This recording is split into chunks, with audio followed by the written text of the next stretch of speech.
Hartlik goeiemôre. Vanmôre aan elkeen van u in die huis van die Here. Dit is lekker om elkeen van u te sien. Paar gesigte wat nou lanklaas hier was, wat weg was. Ek het amper gevoel ek stel myself weer voor daar by die deur. Maar ons gun julle die vakansie in die weg tree. En ons is dankbaar om hier te wees. Ons groet ons mense daar in Tweespruit. Ons saai vandag reguit hier van Bloemhout na Tweespruit toe. En dan ook vir elkeen wat inskakel van die huis af, of waar ook al hier Facebook en dan op YouTube inskakel, mag die Here u ryklik seën. Nou ja, kom ons sit net so, dan bid ons saam en vra die Here met sy woord seën. Here, ons is dankbaar vir die geleentheid om vanmôre ook so by mekaar te mag wees. Dankie vir 'n nuwe môre, 'n nuwe Sondag wat ons die tyd kan uitkoop om in u teenwoordigheid te kan kom op 'n baie besondere manier deur die onderlinge byeenkomste. En daai Here wat daar onderlinge byeenkomste reg oor die land is, reg oor die wêreld is vanmôre. Maar kinders van God by mekaar kom om u te loof en te prys en die aangesig te soek, wil ek waarlik kom bid, Here, dat u deur die Gees daar sal kom intree en dat u self sal kom verheerlik. So ook hier vanmôre, Here. Ons het u nodig, Here, dat u sal kom en dat u woord aan ons eenvoudig sal kom oopbreek, dat u ons harte en ons verstande sal kom verlig en dat u ons gevange sal kom neem en dat ons dit sal hoor, maar nie net hoorders van u woord sal bly nie, maar dat ons sal beweeg. Soos Paulus ook skryf, die liefde vir God het hom gedring en hy het 'n dader van die woord van God geword. Maak ons daders van u woord, wat nie net praat oor dit wat ons hoor en lees nie, maar dat ons ook waarlik dit sal uitleef teenoor mekaar as broers en susters en teenoor 'n wêreld wat dit so nodig het. Dankie, kom nou deur u Gees en kom rus spreker sowel as hoorders toe, Here, in die naam van ons Here Jesus. Amen. Nou ek nooi om die woord oop te maak by 1 Korintiërs hoofstuk 1. 1 Korintiërs hoofstuk 1 en ons gaan na eerste 16 verse saam lees. Waar die apostel Paulus skryf aan die gemeente van Korinte. Dis 'n gemeente wat hy dan self ook gestig het en wat hy dan nou besig is om te onderwys. Opskrif seën, groet en danksegging. Paulus, 'n geroepe apostel van Jesus Christus, deur die wil van God en die broeder Sosthenes, aan die gemeente van God wat in Korinte is, aan die geheiligdes in Christus Jesus, die geroepe heiliges, saam met almal wat die naam van ons Here Jesus Christus in elke plek aanroep, hulle sowel as ons Here. Genade vir julle en vrede van God, ons Vader en die Here Jesus Christus. Ek dank my God altyd oor julle vir die genade van God wat aan julle in Christus Jesus gegee is. Dat julle in alle opsigte in hom ryk gemaak is, in elke woord en alle kennis, soos die getuienis aangaande Christus bevestig is onder julle, sodat julle in geen enkele genadegawe agter staan nie. Terwyl julle wag, terwyl julle wag op die openbaring van ons Here Jesus Christus, wat julle ook sal bevestig tot die einde toe, om in die dag van ons Here Jesus Christus onberispelik te wees. God is getrou, deur wie julle geroep is tot die gemeenskap met sy Seun, Jesus Christus, ons Here. Maar ek vermaan julle broeders, in die naam van ons Here Jesus Christus, om almal eensstemmig te wees, en dat daar geen skeuring onder julle moet wees nie, maar dat julle verenig moet wees in dieselfde gesindheid en in dieselfde mening. Want dit is aan my deur die huisgenote van Cleo bekend gemaak, aangaande julle my broeders, dat daar twiste onder julle is. Ek bedoel dit, dat elkeen van julle sê, ek is van Paulus, en ek is van Apollos, en ek is van Cephas, en ek is van Christus. Is Christus verdeel? Is Paulus miskien vir julle gekruisig? Of is julle in die naam van Paulus gedoop? Ek dank God dat ek niemand van julle gedoop het nie, behalwe Crispus en Jagus, sodat niemand kan sê dat ek in my naam gedoop het nie. Ek het ook nog die huisgesin van Stefanus gedoop. Verder weet ek nie of ek iemand anders gedoop het nie, tot sover die woord van die Here. Baie duidelik uit hierdie gedeelte tel 'n mens op dat Paulus, die apostel van die Here, duidelik die aandag wil vestig op Christus. Hy kom spreek hierdie gemeente toe. En as 'n mens dink aan Paulus se lewe, vriende, hierdie man wat eers 'n vervolger van die kerk was, wat die geliefdes van die Here vervolg het, by Stefanus se steniging bygestaan het, en toe op die pad van Damaskus voorgekeer is, die Here ontmoet het as sy God en verlosser, en hoe God hom dramaties en kragdadig sy lewe verander het, om 'n instrument in sy hand te wees. En so het hy dan die land deurgetrek en baie gemeentes, onder andere hierdie Korinthe gemeente op sy tweede sendingsreis, tot stigting gebring, soos baie ander. En so het hy dan gereeld hierdie gemeentes dan ook besoek, en hulle onderrig in die vrese van die Here, en wat die Here dan vir hulle as 'n gemeente ook verwag. En dan, baie uniek in hierdie gedeelte, praat hy dan oor die opstanding van ons Here Jesus. Dis een van sy langste briewe in die woord van God na Romeine. Baie belangrik, 'n brief wat gemeentelike probleme aanspreek. En in ons gedeelte sien ons dit, dat mense hulle visie verloor in 'n gemeente wie aanbid moet word. Ons noem ons die kerk van Christus, dit beteken, die hoofpunt van ons aanbidding is Christus Jesus, as ons persoonlike God en verlosser. Maar daar het mense begin mense aanhang. Soos ons vandag ons sê, hulle het meer aanhangers van die dominee of van hierdie persoon as wat hulle aanhangers van God is. En God waarsku dat ons hom moet aanbid en hom moet lief hê, dat ons nie mense aanhangers moet wees nie. Dit is vir 'n predikant sekerlik vir my ook baie aangenaam, is persone van my hou en my aangenaam vind. Maar dit is baie hartseer as mense jou meer volg en agter jou aanloop as wat hulle agter die Here Jesus Christus aanloop, soos dit veronderstel om te wees. En dit het hy baie duidelik vir hulle hier uitgelig. En hy lig vir hulle baie uit dat hulle een van hart en een van siel. Hy sê die gesindheid met dieselfde, dit gaan eintlik maar hulle moet dieselfde missie hê en dieselfde visie. Elke gemeente het 'n missie en 'n visie, en dat ons daai missie en visie moet deel en saam daarvoor moet staan, eendragtig daarvoor moet werk en moet bid. En dit is vir ons baie belangrik. Nou ja, hy het omtrent so plus minus in hierdie gedeelte so 18 maande in daardie gemeente vertoef, en daar het hy hulle geleer, en baie kere moes hy ook sekere dinge aanspreek en ook teregwys, om hierdie gemeente waarlik te onderrig, sodat hulle reg kan funksioneer. En dan sien ons in daai gedeelte sê, dan sê hy, sodat wanneer die Here Jesus kom, julle onberispelik bevind mag word dan in vers 8. Wat beteken dit? Dat hulle in hulle geestelike lewe so op die plek sal wees, vervul met die Heilige Gees, deur hulle woorde en hulle dade so ingerig, dat hulle waarlik heilig lewe voor die Here en voor mense, en dat hulle welbehaaglik hom dien en volgens sy wil moet lewe. Wat 'n wonderlike ding om te dink, as die Here vandag sou kom, en die volgende oomblik sou kom, by die wegraping, dat ons waarlik onberispelik voor hom sou staan.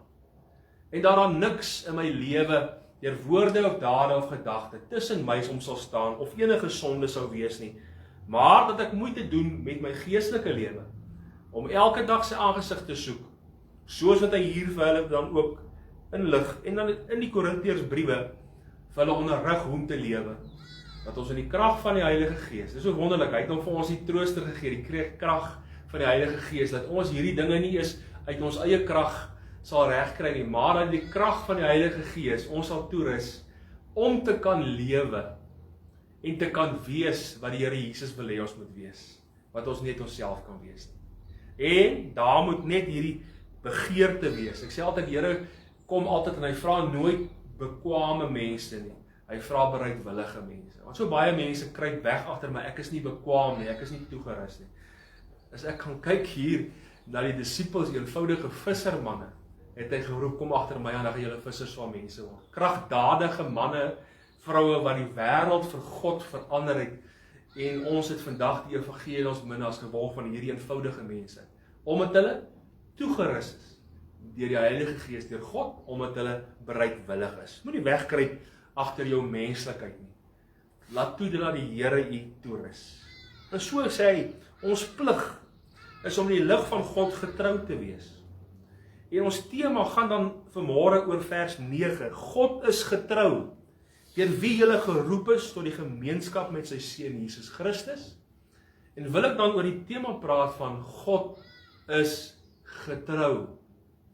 En as 'n mens die woordjie getrou, nou wel, as jy na die HET toe blaai, dan kry jy nou verskriklike dinge. Dit gaan oor pligsbesef, toegewydheid, om altyd by mekaar te staan.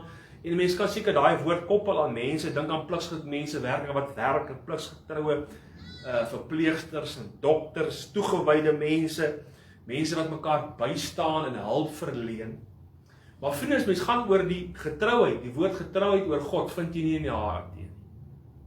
Want daar is nie 'n woord in getrouheid wat regtig in menslike woorde gekoppel kan word aan die getrouheid van God. Dis vir ons menslike verstande net te ver, en so verrykend, dat 'n mens dit nooit regtig in ons menslike woord kan verwoord nie. En daarom het ek net so 'n paar eenvoudige gedeeltes uit die skrif, deur die genade van die Here uitgehaal. Dan wil ek hê ons moet net kortliks daarna kyk vanmôre. Eenvoudig, kinderlik, wat die Here sê, sy getrouheid is. So sekerlik is daar baie, soos ek hierdie paar, 2, 3 gaan noem, baie wat ons kan aandink in ons eie lewens. Wat ons kan sê, kyk hoe getrou was die Here hier in my lewe. Kyk hoe getrou was hy hier vir my en my kinders, my man en my vrou. Want ons beleef dit. Dis iets wat ons beleef. Want God is getrou in sy wese. Dit is nie net 'n aspek van God nie. Soos wat hy alomteenwoordig is, soos dat hy ewig is, soos hy kragtadig is. Hierdie is 'n mens dink aan die eienskappe van God. Hy is nie 'n bietjie daarvan en 'n bietjie daarvan nie. God is 'n God van liefde. Hy is in totaliteit liefde. So is hy ook in totaliteit, in sy algehele, is hy dan ook 'n God van getrouheid. En kan hy homself nie verloon nie, kan hy nie iets anders te wees as wat hy is nie. En daarom is ons dan, soos Paulus dan na hierdie gemeente toe kom, het ons dan die verantwoordelikheid om ons lewens dan so in te rig, dat ons dan ook hierdie getrouheid van God regverdiglik daagliks kan lewe. En dat ons deur ons woorde en ons dade, deur God se getrouheid, ere aan sy naam kan bring. Dit is waaroor dit gaan. Om aan God respek en eer te betoon. En mag dit dan ook so in my lewe gevind word. Vir my 'n uitstaande punt wat ek uitgehaal het vir my persoonlik, is natuurlik 1 Johannes 1 vers 9. As ons sonde bely, hy is getrou en regverdig om ons die sondes te vergewe en ons van alle ongeregtigheid te reinig. Vriende, hy is getrou in die vergewing van sonde. Van die dag toe die Here Jesus Christus aan die kruis gesê het, dit is volbring, het sy seun die hoogste, die volmaakte prys vir sonde betaal. En nou sê die skrif op baie plekke, dat daar geen sonde vergifnis plaasvind, behalwe deur die kosbare bloed van Jesus. Nie deur 'n kerk nie, nie deur 'n dominee, nie deur sekerlike gebruike of dinge wat ons beoefen nie, nie deur 'n mens wat ek geld daar in 'n bordjie gaan gooi by baie kerke en dan vergewe die predikant of die priester of wat ook al, vergewe hy my sonde nie. Nee. Alleen deur die kosbare bloed van die Here Jesus Christus is God getrou om sonde te vergewe. En hy wil vergewe. Hy wil graag ons vryspel van ons gewe. En so kom die dag as ons sonde bely en ons kom na hom toe as nietige mense in ons sondige natuur. Ons is ontvang in sonde en ons so gebore, verlore, sonder God. En ons gaan na hom toe en ons vra dat hy ons erfsonde van Adam en Eva vergewe. Dan kom vergewe hy daai sonde en hy kom woon deur sy gees in my hart en hy wederbaar my en hy maak my sy kind. En ek het nou die Sondag ook gesê, om kind van God te wees, om hierdie erfsonde vry te spring, want die sonde, die loon van die sonde is die dood, die tweede dood, die hel self, Maar as God my deur sy seun verlos van hierdie sonde, om kind van God te wees, beteken dit nie dat ek 'n weergebore kind van God is, dat ek sondeloos volmaak is. Elke dag is 'n stryd. Paulus skryf self, die dinge wat ek wil doen, doen ek nie, die dinge wat ek nie doen, nie doen ek. Die gees en die vlees stry die hele tyd in oppositie met mekaar. En nie is om te praat van die sielevyand wat die hele tyd daar is om ons te probeer pootjie en te verlei deur omstandighede en mense oor ons pad te stuur om te gebruik dat ons sal sondig nie. Maar ons is nie sondeloos volmaak nie. Daar is maar een wat sondeloos volmaak is. En wie is dit? Dit was ons Here Jesus Christus. Ja, selfs aan die kruis, Here sê hy het gegaan, hy het gelewe in die aarde, hy was waarlik mens, maar hy was sonder sonde. Hy is die enigste een wat daarin kan roem, maar hy sonde gemaak vir u en vir my, sodat God in sy getrouheid nou kan kom. Hy sê, behalwe dat ek jou erfsonde kan vergewe, dat jy my kind kan wees, kan ook ek hierdie oortredings, as ek fouteer, kan ek dit ook wegneem. Hy sê in sy woord, weet jy wat? Maar let op na hierdie woorde, as ons sonde bely. Dit beteken, ek moet dit nie wegsteek nie, vriende. Sonde is 'n ding wat jy nie kan wegsteek. Ek dink so baie kere kinders van God is so hartseer, hulle dink hulle kan dinge wegsteek vir God. Ons kan dinge vir mekaar wegsteek. Maar ons kan nie dinge vir God wegsteek nie. En ook nie ons sonde nie. Ook nie verkeerde gedagtes, dinge wat ons dink eers nie. Want alles is ontbloot voor God. En nou sê God, as ek bely is om hier sonde te ontbloot, na vore te bring, aan sy voete te kom lê, dan is hy getrou. Hy is getrou en regverdig om hierdie sonde te vergewe. 'n Ander gedeelte in die woord sê, so ver soos die ooste en die weste sal hy dit verwyder. Hy werp dit in die diepste see, hy dink nooit meer daaraan. Dit is so wonderlik, né, daai gedeelte. Hy dink nooit meer daaraan. As ons waarlik dit bely en laat staan, ek dink so baie aan die prostitutiese vrouens in die Bybel, waar die ontuchtige vrouens by hom gekom het, en dan sê hy vir hulle, jou sonde is vir jou vergewe, dan hierdie woorde, gaan en sondig nie weer. En hy dink nooit weer daaraan nie. Weet ons as mense ongelukkig, ons breine is soos rekenaars, ons doen baie keer verkeerde dinge, en ons gaan gee uit vir die Here Jesus, en hy vergewe ons, maar weet jy, jou sielevyand, een van die grootste dinge wat hy doen, hy kom herinner ons aan daai vorige sondes. En dan ry hy ons holrig, soos 'n perd bloots, met alle respek gesê. Hy ontneem ons vreugde. Hy ontneem ons blydskap in Christus, oor dinge wat Jesus nie eens meer aan dink nie. Hy het dit weggewerp, hy sê, ek dink nooit weer daaraan nie. Nou as God sê, ek dink nooit weer aan daai belyde sonde nie, hoekom moet ek toelaat, dat die sielevyand en ook mense, my truiting en herinner aan dinge wat ek aan sy voete geplaas het, die bloed van die lam het dit weggewas, dit bestaan nie meer. En daarom kan jy in vreugde en blydskap lewe, as God vergewe. Kan jy in sy geregtigheid lewe, want hy is die een wat jou regverdig verklaar het. Jy hoef nie aangekla te word deur mense en deur bonatuurlike magte en dinge nie. God het jou vrygespreek. Natuurlik, as ons sonde bely, openbaar maak, en aan sy voete gaan plaas, dan vergewe hy. Wat 'n wonderlike ding, vergewing, is hy getrou, tot in alle ewig, ook nog vanmôre. Maak nie saak wat dit is nie, maak nie saak hoe groot dit is, of hoe klein dit is nie, vriende, ons moet ook nie laat die sielevyand vir ons lieg nie. Sê, ja, hierdie sonde is net te groot vir Jesus om te wees. Vriende, daar is geen sonde. Die moeder aan die kruis was 'n moordenaar, 'n verkragter, alles wat sleg was hy. En hy het nie eens die woorde gehad om mooi te kon bid nie, hy kon net sê, Here, dink aan my, as jy vandag in die koninkryk kom, en die Here het hom daar vergewe, in 'n oomblik, as jy vandag, sal jy saam met my in die paradys wees. Daar is geen sonde te groot of te klein, onthou, voor God is sonde sonde. Die effek van sonde is klein en groot. As jy 'n kopspeld steek, klap jy die oor. Moord pleeg, tronk toe. Maar sonde is voor God sonde. Maak nie saak wat dit is. En God is 'n God wat getrou is om sonde te vergewe as ons bereid is om dit te bely en te laat staan. Wat 'n wonderlike gedagte, om te weet dat ek in daai vryheid kan lewe. En dat ek nie sal toelaat dat die sielevyand vir my treiter met dit, want hy is sleg. Maar verder, 'n tweede een wat ek graag wil noem, is in 1 Korintiërs 10 vers 13, 'n baie bekende gedeelte vir baie. Geen versoeking het julle aangegryp behalwe 'n menslike nie, maar God is getrou, wat nie sal toelaat dat julle bo julle kragte versoek word nie, maar hy sal saam met die versoeking ook die uitkoms gee, sodat julle dit kan verdra. Wat 'n wonderlike gedagte. God is getrou om ons staande te hou in versoekings.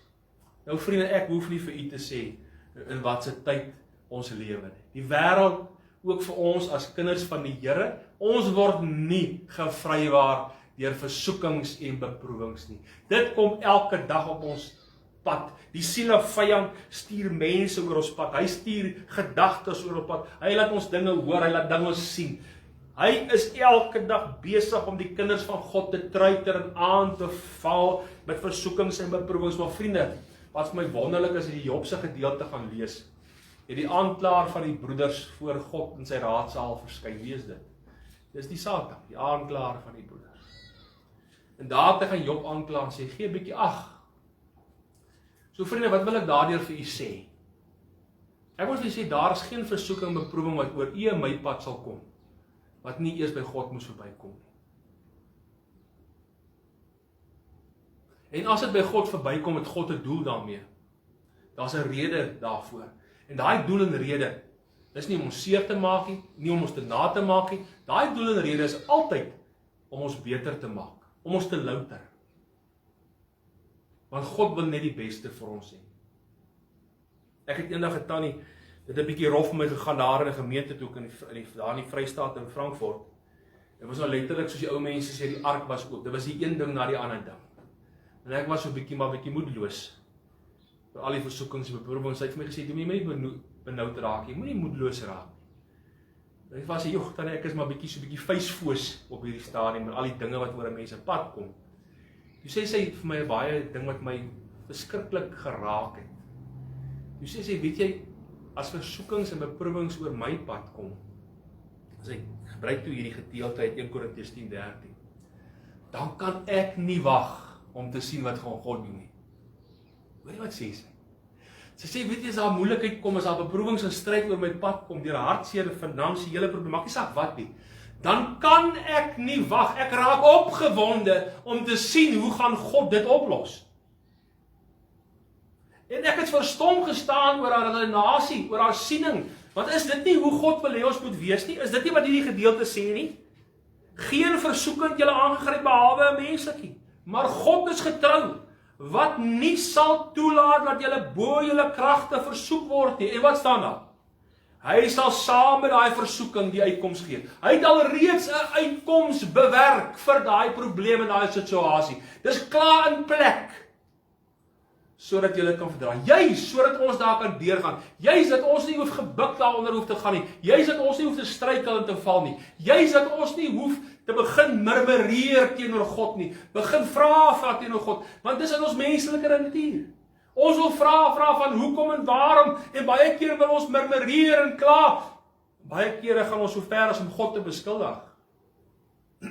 Dus sê, my God is nie, gee nie om vir my nou nie. Kan God dan nou regtig nog vir my lief wees as ek deur al hierdie dinge gaan? Dis menslik, dit gebeur. Dit gaan met my gebeur. Dis menslike dinge wat 'n mens moet gebruik, en dan het ons nodig weer om na God se getrouheid te gaan kyk, vriende. En toe ek besig was om voor te berei en in my stilte tyd, toe herinner die Here my weer aan hierdie tannie wat vir my gesê het, toe my as die versoekings en die stryd kom, ek kan nie wag. Ek kan nie wag om te sien wat my God gaan doen nie. Is dit nie 'n ongelooflike siening om te hê nie? Dink u nie, met alle respek, dit is wat God wil hê, hoe ons moet reageer nie? Ek het baie keer gesê, weet jy vriende, die wêreld hou ons as kinders van God dop. En ons is nie gevrywaar deur die hartseer en die pyn en die beproewings en die stryd van die wêreld, net soos die ongeredde mense van die wêreld nie. Maar hulle hou dop, hoe tree ons op in daai stryd? Want hoe een ek optree in daai stryd en beproewings, hoe een ek onsself verwoord, hoe ons lewe inrig in daai stryd, is of tot eer van God, of tot oneer van God. Of ons verheerlik sy naam, of mense sê, ja, as dit is hoe 'n Christen lyk, dan wil ek dit nie wees nie. Het ons dit nie al baie gehoor nie? Het ons nou al die baie kere, in my eie lewe, het ek al gemurmureer, en na die tyd moes ek na die Here toe gaan en sê, Here, ek is jammer dat ek iets gesê het. Ek vra vergewe vir my. Net omdat ek nie u plan gesien het nie, net omdat ek nie die doel gesien het nie, dit nie beteken u gee nie om. Dit nie beteken dat u ongelooflik vir my lief is. En dat u alreeds die uitkoms bewerk nie. Ek dink dit was gister, het ek, het ons so gepraat oor stryd en beproewings, ek dink ek en Johnny het so daaroor gepraat, toe gebruik ek 'n Engelse kwotasie, wat iemand ook daar eendag vir my gesê het, 'n mens baie keer wag, jy weet, jy lees hierdie gedeelte, en jy glo dit, en sê, jy weet, Here, ek weet ek is in hierdie versoekings in tyd, jy het 'n plan en doel, maar baie keer, kom die antwoord nie sommer net so oornag nie. Jy weet, baie mense dink as jy Bybel lees en bid, die Here, dinge gebeur vandag. Dit is nie, soos die Engelsman sê, 'n quick fix nie. Baie keer moet ons wag. En baie keer is daai wagproses, beproef daai wagproses ons geduld en alles van ons. Maar iemand Engelsman het eendag vir my sê, God is mighty slow, but never late. En dis 'n feit. Want as ons terugkyk op ons lewens, was ons al baie versoekings en beproewings wat ons regtig moes dink, Here, ek weet regtig nie wat nou ek gaan nou maak. Want dinge, die wiele val nou af. Ek weet nie wat om te doen en wat gaan ek maak nie. Ek glo en ek weet u is die uitkoms, u het dit reeds bewerk. Maar op hierdie moeityd ervaar my liggaam dit nie. Maar om te weet. En wanneer as die uitkoms kom en die antwoord kom, dan kyk ons net weer terug in die geloof en sê, wow, is die Here nie groot. En dan moet ons ook sê, wow, ek kan nie glo wat God gedoen het nie. En dan moet ons ook sê, wow, ek kan nie glo God het dit gedoen nie. Ek sal dit op 'n ander manier doen, maar God se manier is net altyd beter as my manier. En mense se manier. Ja, vriende, God is 'n getroue God. Ja, in ons sonde, ja, ook deur al die versoekings en beproewings en die stryd. Nou vind ek een ding wil ek laastens oor besoekings en beproewings sê. Baie mense glo versoekings en beproewings is as gevolg daarvan ek is sondig en ek lewe verkeerd teenoor die Here. Ja, God kan 'n versoeking en 'n beproewing oor jou lewe toelaat as iets nie reg is nie. Of as 'n sonde is om jou weg daarvan te kry, laat jy dit bely en laat staan en aangaan. Maar vriende, baie versoekings en beproewings is juis omdat ons op die regte plek is. Was Job op 'n verkeerde plek? Nee. Hy sê, gee 'n bietjie ag op hy knegt Job. Kyk hoe goed gaan dit met hom. En dit met hom goed gaan. Hy was 'n regverdige man. Die Bybel noem hom, daar's baie min mense, ek dink hy is die enigste een wat ek van weet, waar dat duidelik staan, hy was 'n regverdige man in die hele Bybel. En tog is hy tot die uiterste beproef.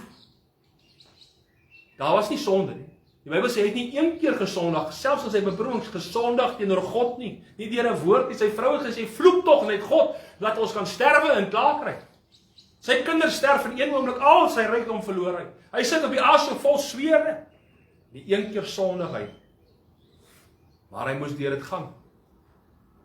En ek glo, terwyl hy 'n regverdige man was, glo ek, hy was nie waarlik gered nie. Dis my persoonlike oortuiging, want hy sê later, van hoorsê het ek van God gehoor. Maar nou, sê Job, het ek my God van aangesig tot aangesig ontmoet.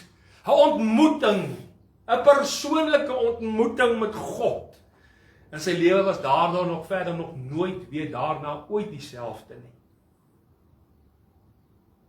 En so is dit met u en my ook. Ja, steek maar die hand in eie boesem as die versoekings en beproewings. Maak seker dat daar nie iets is nie. Dis altyd 'n goeie ding. Maar moenie laat mense by jou kom, want daar's regtig mense wat rondgaan. En dan kyk hulle is daar versoekings en broer, ek weet dat een gemeente iemand na my toe wil toe sien hulle, maar ek is siek en die kar breek, en toe sê hulle, ja, maar so moet jy sonde in jou lewe hê. Sjoe, was dit 'n klap in die gesig. Wees versigtig dat ons self nie daaraan skuldig maak. God is in beheer van die versoekings en die beproewings. Maar in die derde plek, skoot op, wil ek vir Psalm 89 van vers 20 voorhou. Kom ek lees dit vir u. Hy sê, toe het u in 'n gesig gespreek met u gunsgenoot en gesê, ek het hulp verleen aan 'n held, 'n uitverkorene uit die volk verhef. Ek het Dawid my knegt gevind, maar my heilige olie hom gesalf. Hoor mooi. My knegt gevind, met my heilige olie hom gesalf, met wie my hand bestendig sal wees, ook sal my arm hom versterk. Dis nou die Here wat hier praat met Dawid.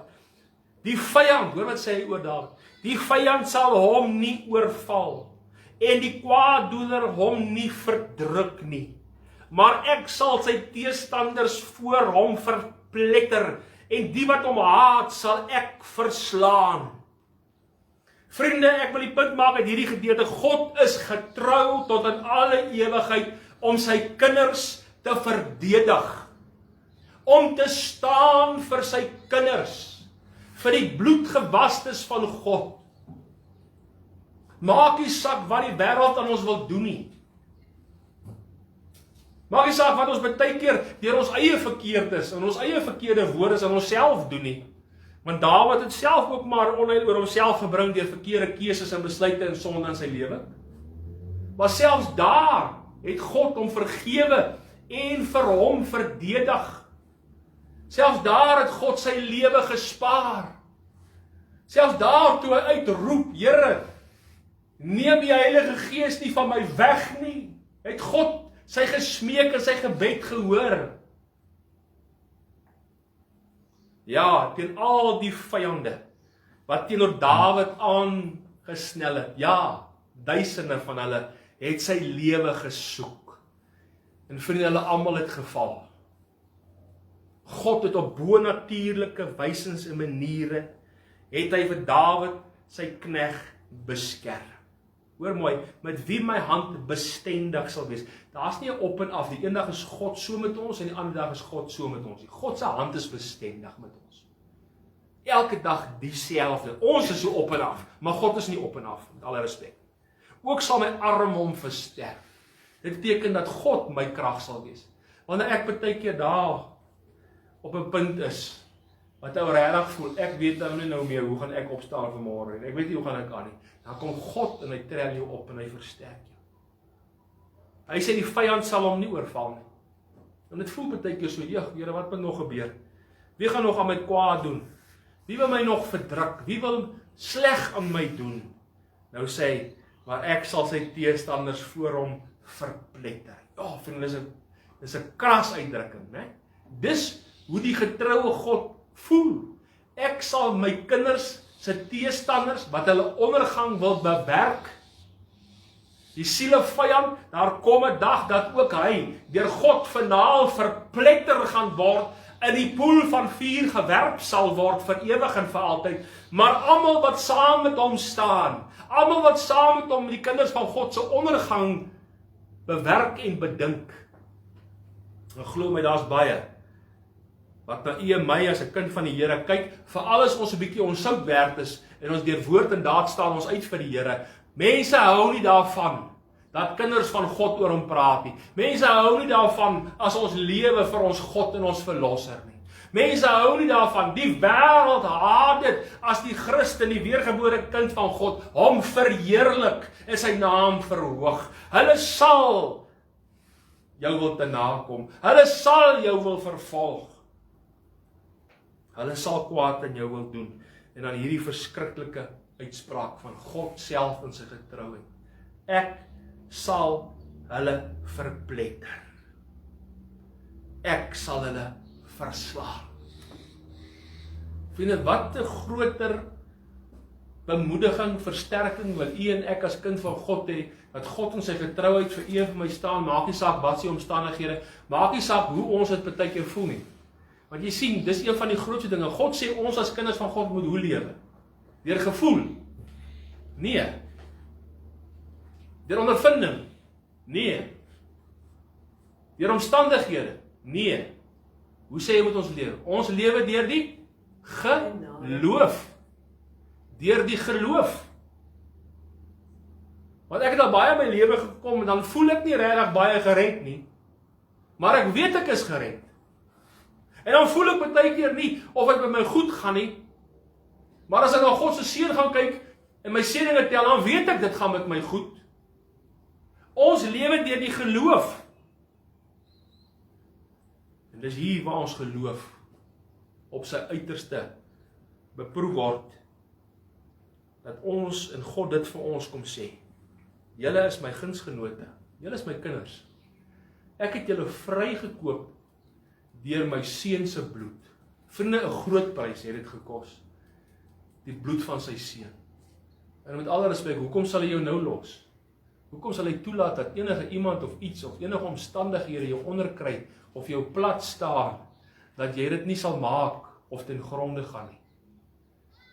Dis 'n leuen van die sielevyand self, wat hierdie gevoelens oor ons pad bring.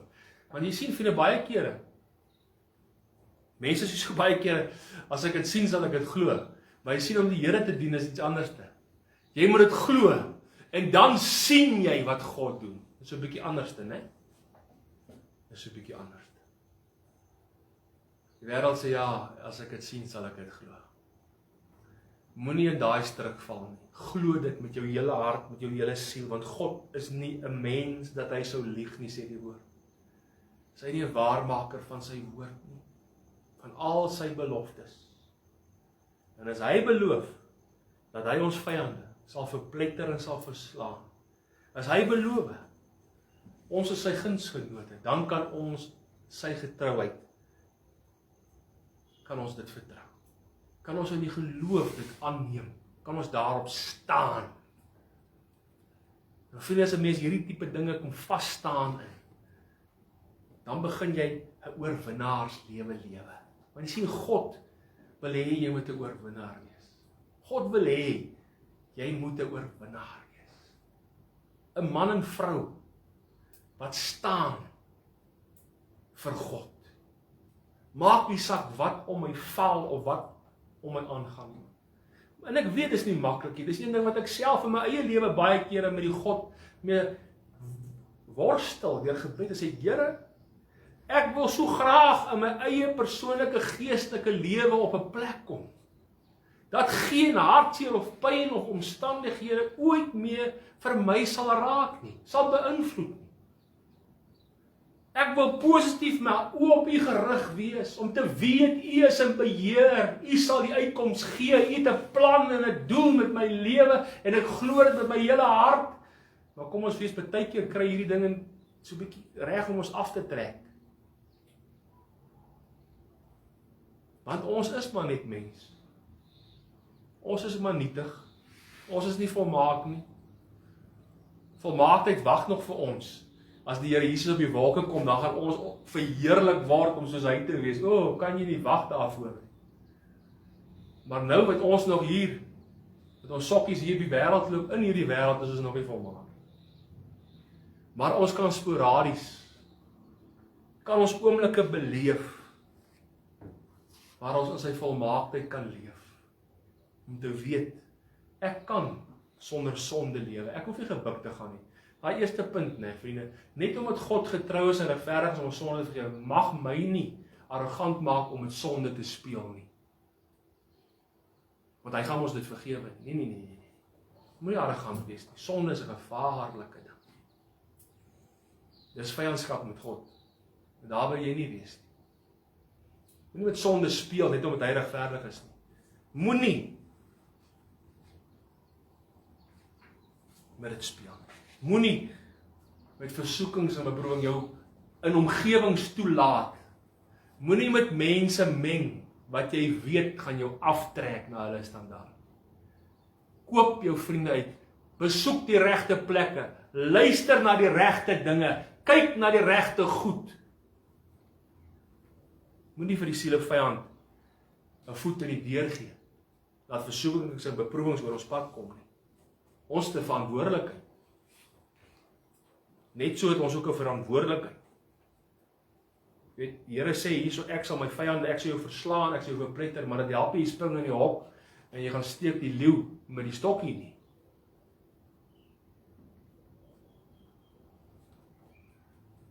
Maar die laaste punt. Hy is getrou in die bewaring van sy kinders. Wat beteken dit? 1 Tessalonisense 5 vers 23.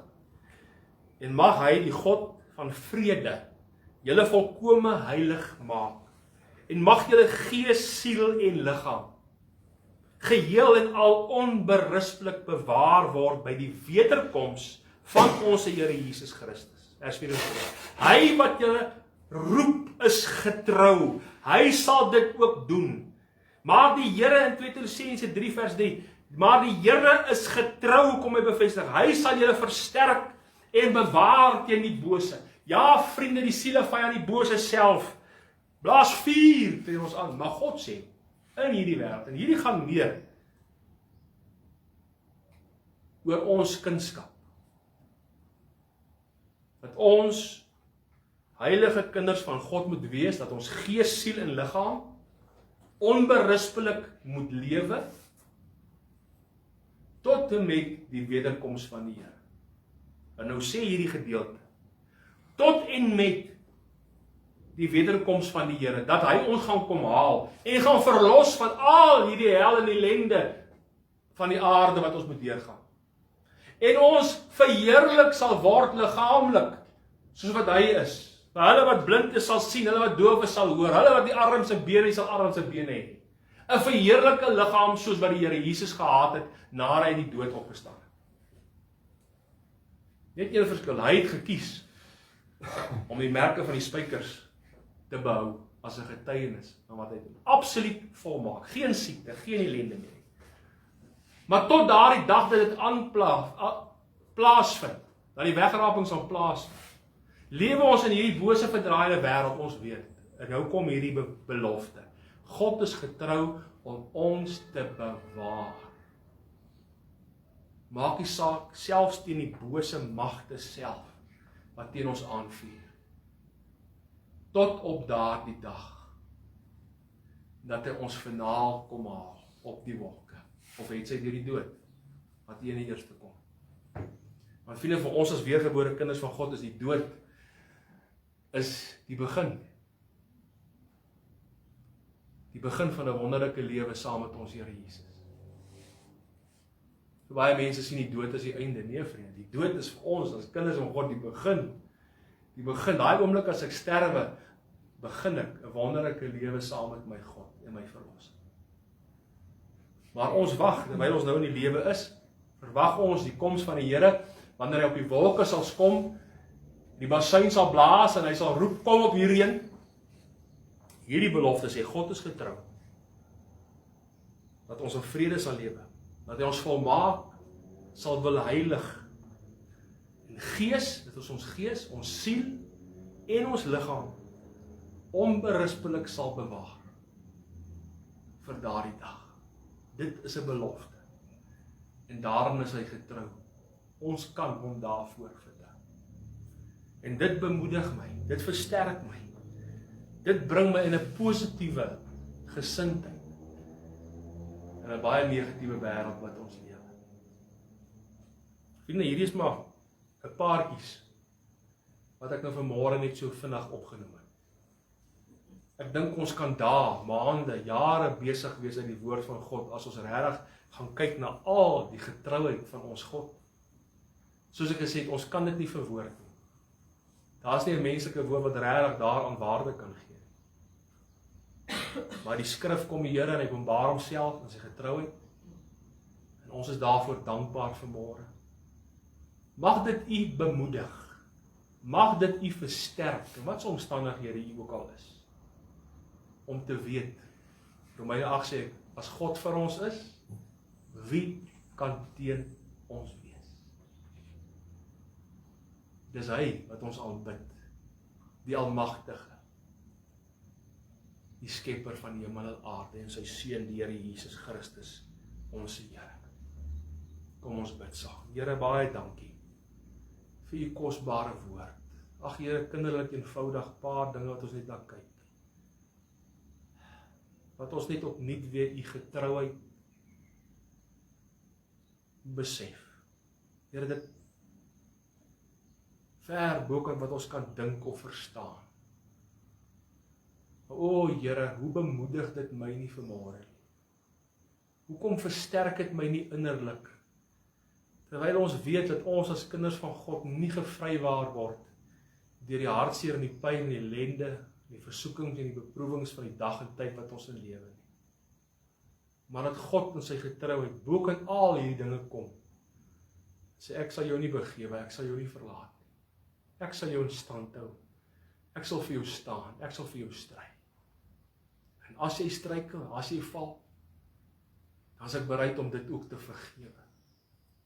As ek bereid om dit ook weg te neem, en jou die krag te gee, vir jou die oplossing te gee. Ja, want ek is die een wat jou sal bewaar, tot die einde toe. Dankie Here, ons loof u, ons prys u, vir u woord, ons prys u vir wie u is, dat u 'n waarmaker van u woord is. Amen. Baie dankie, mag die Here vir u ryklik seën.